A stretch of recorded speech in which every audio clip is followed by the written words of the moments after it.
Trade deadline week forces clarity. Not every team needs to move. Some can afford patience. But there are a handful of teams where doing nothing isn't neutral. It's a decision that reshapes their season. Carolina has lost 4 straight postseasons to either Florida or the Rangers. This year, that barrier looks weaker. The East has softened. The bracket may never open like this again. That's why patience is dangerous. Carolina has cap space most contenders don't. They have first-round picks others have already spent. Structurally, they are positioned to outbid almost anyone. But the floor hasn't changed. They still lack a true second-line center behind Aho. Stankoven can survive the role. He doesn't tilt playoff matchups. If Carolina doesn't add a legitimate center, someone who can control possession under pressure, they're choosing to run back the same limitation that's ended their season 4 times. This is their window to pay the price. Edmonton doesn't operate on a normal timeline. 2 finals runs, prime McDavid years. This is a win-now core. But the pressure isn't about star power, it's about margin. Last year's final exposed the layering gap. Florida's depth tilted games. Edmonton's didn't. That's not a top-line problem, it's insulation underneath. The defense has quality but is volatile. The goaltending hasn't fully stabilized either. And with minimal cap space, any addition requires subtraction. So, this deadline isn't about headlines, it's about raising the floor. A top-9 forward who can hold matchups when playoff minutes tighten. Bobby McMahon fits for pace and forecheck. Blake Coleman brings heavier playoff detail. Michael Bunting offers secondary scoring at a manageable cost.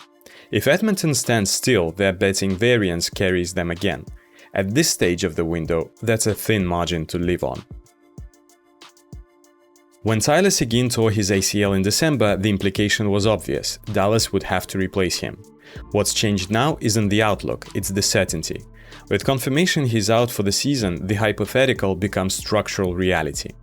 Seguin's absence reshapes both the cap sheet and the forward hierarchy, and it does so in the middle of a Central Division arms race. Minnesota improved, Colorado will add. The path to another Western Conference final will require beating both. Dallas can't afford to enter that fight thinner than they were last year. They need 2 pieces, a middle 6 forward to stabilize depth and a top 4 right-shot defenseman to properly unlock Harley. They don't have unlimited premium picks left, so this isn't about one flashy swing, it's about 2 precise corrections. If Dallas hesitates, they risk becoming the almost team in the most unforgiving division in hockey. Buffalo's urgency is different, it's psychological as much as structural. For the first time in years, this isn't just development, it's expectation. The standings reflect it, the room feels it, the fan base feels it. The mistake would be treating this like another future-focused deadline. They aren't positioned for a chaotic blockbuster, cap space is tight unless they create flexibility. But they don't need chaos, they need reinforcement. Add a reliable defenseman to prevent top 4 fatigue, someone with size, penalty-killing utility and playoff experience. Buffalo's top 4 are logging heavy minutes, and the depth behind them becomes fragile the moment one piece misses time. Chicago's Connor Murphy is the clear fit. An addition of an experienced forward for playoff matchups would help too. Keep the core intact, especially Tuck.